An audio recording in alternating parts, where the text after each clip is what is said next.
let's talk about Skeleton Crew, episodes 5 and 6. So we're going to be giving an overview of our thoughts on the episodes, giving them a score, and then we will be doing a spoiler warning and going into spoilers and more deeply into the episodes. So, Alex, do you want to go ahead and start and give us your scores on Skeleton Crew, episodes 5 and 6? Yep. So I gave episode 5 an 8 out of 10. I think this was the best episode of the season so far. I really enjoyed it. I thought the action was good and the acting and the mystery, and I just think it was the best episode as far as, progressing the story and entertaining. Yeah, episode 5, 8 out of 10. Episode 6, I would give a little bit less. I would say I was floating between a 6 or a 7. I'm gonna say 6. I think it was good. I mean, it wasn't bad at all. Just coming off of the high of episode 5, it was kind of a slowdown episode and more of a recovery setup for, I feel like, the final 2 episodes. Not bad,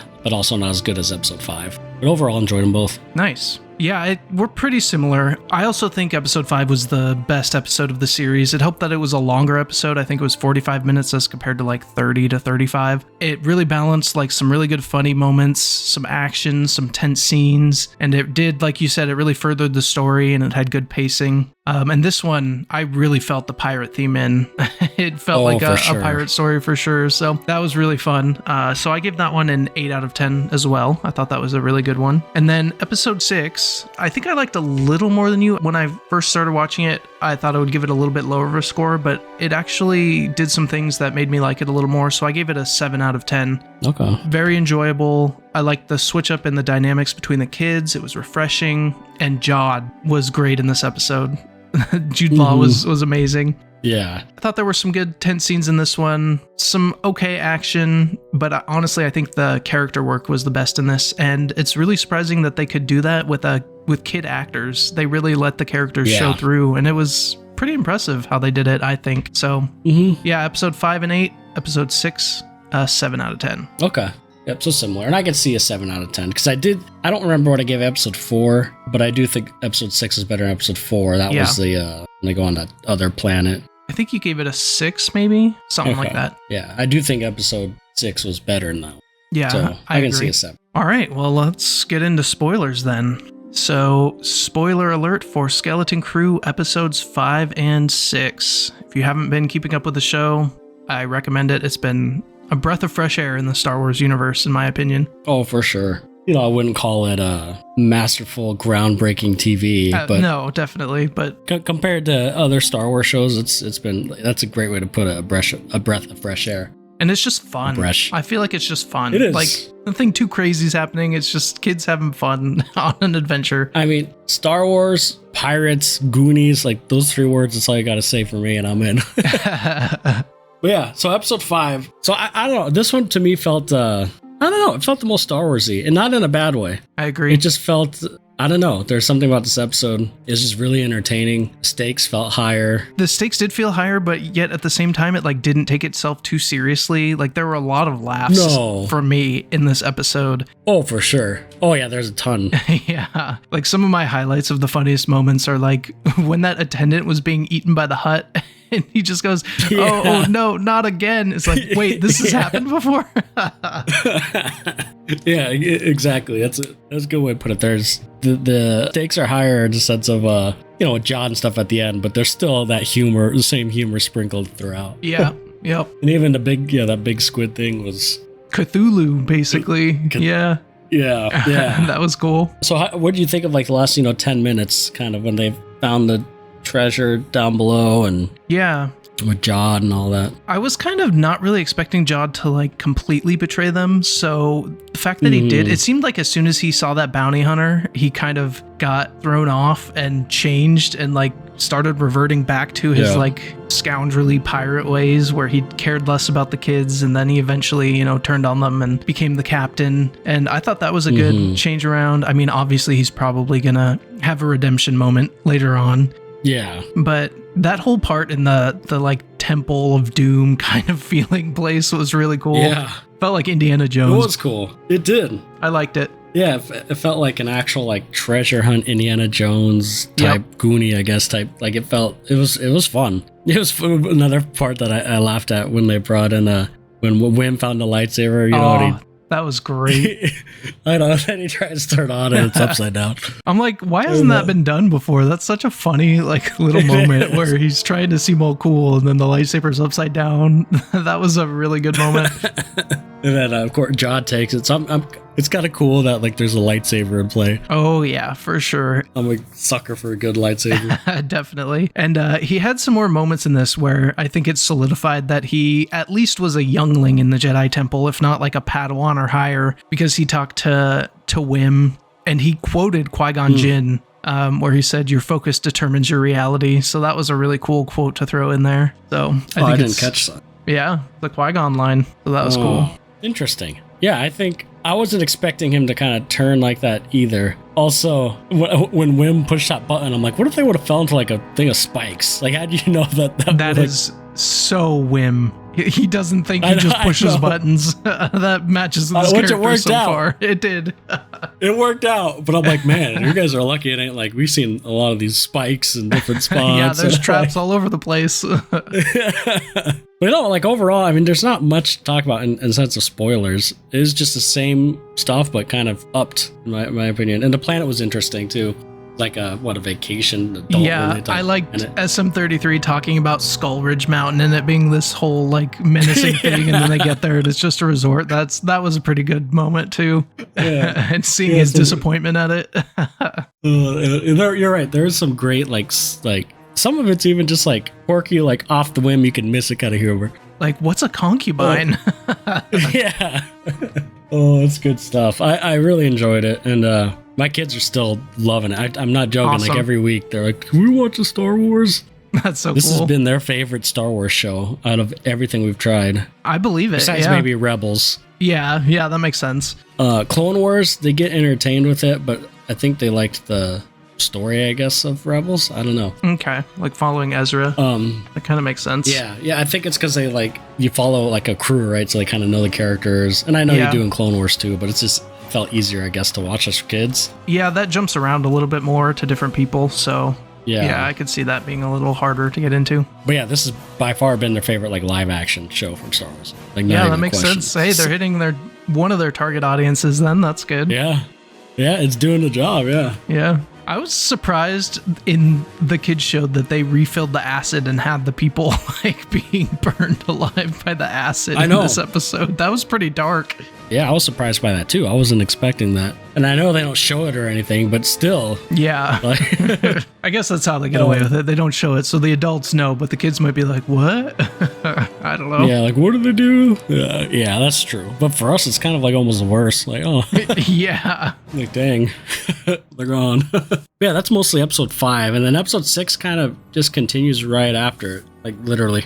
Yeah. One thing that at first in this episode, the like argument and the split up between the kids kind of seemed just like a plot device and didn't seem that well like established. But as it went on, I feel like they actually did do a pretty good job of establishing it. I just didn't really pay that close of attention to like in episode 5, KB says, "Oh, I can't go down there," and Fern just brushes her off. And I didn't really think about that moment. But then in this one, it, kind of explains why and gives a reason for the tension a little bit more than I was seeing. So I think at first I wasn't that impressed by it, but I think they did a good job of pulling it off. Yeah, I can see that. I mean, there's definitely like smaller moments, I guess, if I was to look back on it or rewatch. Yeah. I still think it kind of felt like pushed kind of hard for like this quick, in my opinion. Like, and I guess maybe you go through like a split in a life-death situation and everything's amplified. Sure. And things just come out. So I do get that. And that didn't necessarily like bother me a lot. I mean, they're kids and they like almost got killed by Jod. The only person they didn't trust him, but that was helping him. Yeah. Like, I get it. For me, like, and I did like the scenes with, what's her name with the glasses she has to have, or the eye cover thing? KB, yeah. So I do like, she's an interesting character, and I do like that explored her more. And Wim was I think you're right, is a good character to kind of go off, like separate, it made sense to kind of change the dynamic a little bit.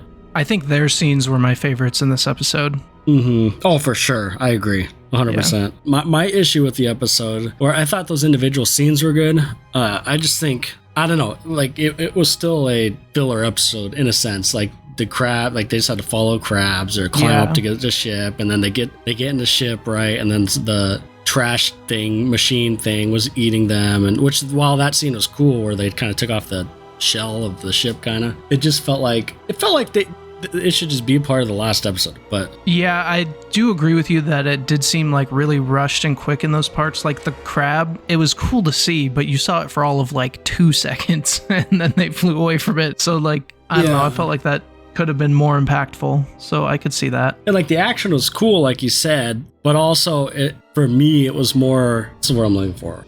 I know this thing sounds stupid because we're watching Star Wars, but it was more of a cartoony, unrealistic action compared to what we've gotten before. I see. Whereas like before, like, you know, when they're in the ship with Jod and he tells them to go shoot the things, you know, they get like, I don't know, that stuff felt more like a kid Star Wars-y thing could do. This felt more like, let's hop on this is big ship, I don't know, it felt a little... Stuff that like Jedi would be doing, not like children. Yeah, exactly. I could see that. So like the action, while it was entertaining, it was probably my least favorite set per se. Yeah, I could see that. I was going to say that I think KB really carried this episode. Her actress did a really good job of like acting like she was shutting down with her, you know, wires or whatever being corroded, and her talk with Wim really showing how she was afraid of like losing her friends. And I loved Wim's reaction of being like, well, you could just be friends with me and Neil. It's like, it's such a Wim throwaway line, but you could tell it really impacted her.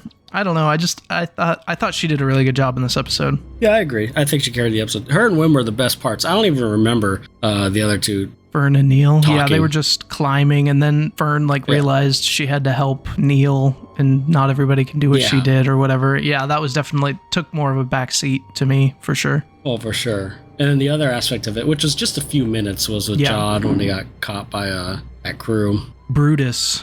Yeah, his old crew. Is that his name? The Wolfman? Yeah. Brutus. But this episode felt piratey to me too, right? Like you have like the law, like, oh, he could speak until this goes down. This is the law. It's a very pirate code.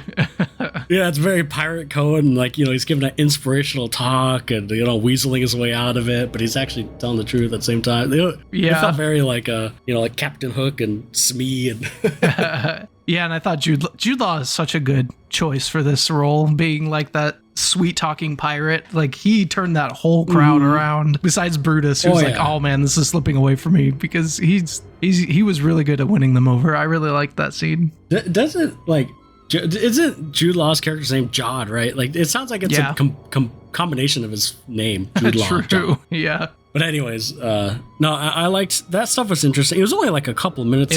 Towards the beginning of the episode. Yeah, it was very quick. So from what I'm gathering is KB has the coordinates in her mind, right? Yep. In her head. Yeah, so they're gonna go there in their new shell of the ship or whatever. Yep. The button, that was another humor. Like you don't push that button, right? And then escape, and they push it, and that was pretty cool. It was pretty cool. Yeah, it looked sleek without all that armor on it. Yeah, nice and fast now. There's only 2 episodes left, so I'm assuming they're gonna make it back to Atten. So are the pirates. I'm just curious, are they gonna like drag that to the last episode, or, you know, I'm very curious how this last couple episodes plays out as far as like time wise. I wonder if like this next one will be them all getting to Atten, and then at the end it'll be like revealed what kind of the secret of Atten is, or like what's.